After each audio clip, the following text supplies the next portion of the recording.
नमस्कार, आप देख रहे हैं द फ्रंट। मैं हूं नवीन। बिहार विधानसभा चुनाव को लेकर लोक जनशक्ति पार्टी के अध्यक्ष चिराग पासवान द्वारा किए गए ट्वीट के बाद राज्य में राजनीतिक बयानबाजी का दौर शुरू हो गया है। आपको बता दूं, चिराग पासवान ने चुनाव को अभी न कराने और आगे टालने की बात कही।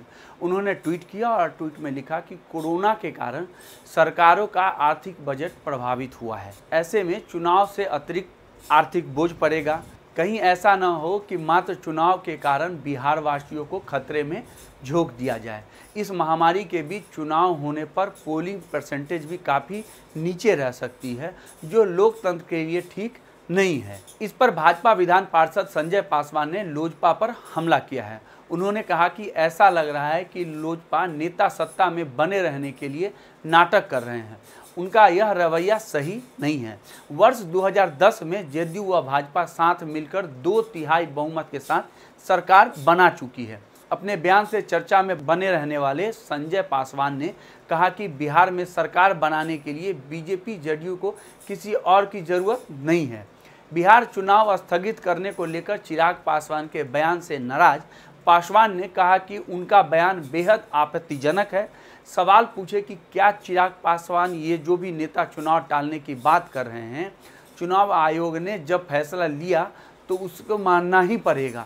वाजपेयी सरकार में केंद्र में राज्य मंत्री रह चुके संजय पासवान कुछ महीने पहले मुख्यमंत्री पद को लेकर बयान दिया था। हालांकि अब वो साफ कहते हैं कि जब आला कमान ने नीतीश कुमार को नेता मान लिया है तो अब अगर मगर का सवाल ही नहीं है। कोई भी अगर नीतीश कुमार या गठबंधन धर्म के खिलाफ बयान दिया तो चुप नहीं रहेंगे। उधर पूर्व केंद्रीय मंत्री यशवंत सिन्हा ने कहा कि राज्य सरकार उनके विभिन्न जिलों में चल रही जन संवाद रैलियों से डर गई है, इसलिए लॉकडाउन लगा दिया गया है। आपको बता दूं, बिहार के 10 से 12 डिस्ट्रिक्ट में अभी फिलहाल लॉकडाउन चल रहा है। यशवंत सिन्हा ने ट्वीट कर कहा कि जानबूझकर लॉकडाउन लगाना एक सियासी चाल है। यह विपक्ष को रोकने की एक साजिश है। इतने दिनों से कोरोना फैल रहा था, तब लॉकडाउन क्यों नहीं लगाया? पूर्व केंद्रीय मंत्री ने कहा कि सरकार की गाइडलाइन के अनुसार ही हमारा जनसंवाद चल रहा था।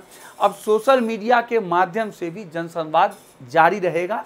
उन्होंने कहा कि वर्चुअल रैली के बजाय लोगों से सीधा संवाद कर रहे हैं। कहा कि बदलो बिहार, बनाओ बिहार, बेहतर बिहार के नारे के साथ गया, जहानाबाद, औरंगाबाद, सासाराम आदि जिलों में लोगों से सीधा जनसंवाद किया।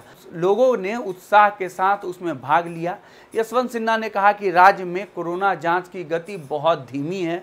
यह चिंता का विषय है। आपको पता है कि बिहार में चुनाव है और ये सब बयानबाजी, ट्वीट्स जो भी हो रहा है, ये सब अपने सहयोगी पार्टी पर दबाव बनाने का एक हिस्सा है।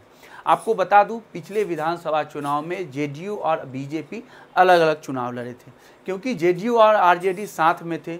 लोजपा को इसका फ़ायदा मिला था और उसको ज़्यादा सीटें मिली थी। लेकिन अब की बार जेडीयू के आने से लोजपा को नुकसान हो रहा है।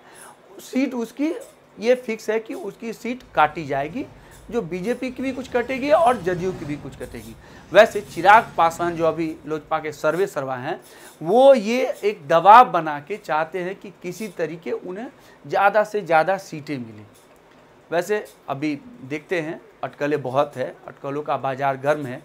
कोई कहता है कि राजद से लोजपा मिल जाएगी, तो कोई कहता है नहीं, पप्पू यादव और राजद मिलेंगे। क्या होगा आने वाला वक्त बताएगा। हमारी नज़र बिहार चुनाव पे लगातार बनी रहेगी और आपको एक एक अपडेट से हम आपको रूबरू कराते रहेंगे। अभी के लिए इतना ही। नमस्कार। सब्सक्राइब कर लीजिए हमारा YouTube चैनल द फ्रंट और बेल आइकन दबाकर नोटिफिकेशन जरूर लीजिए।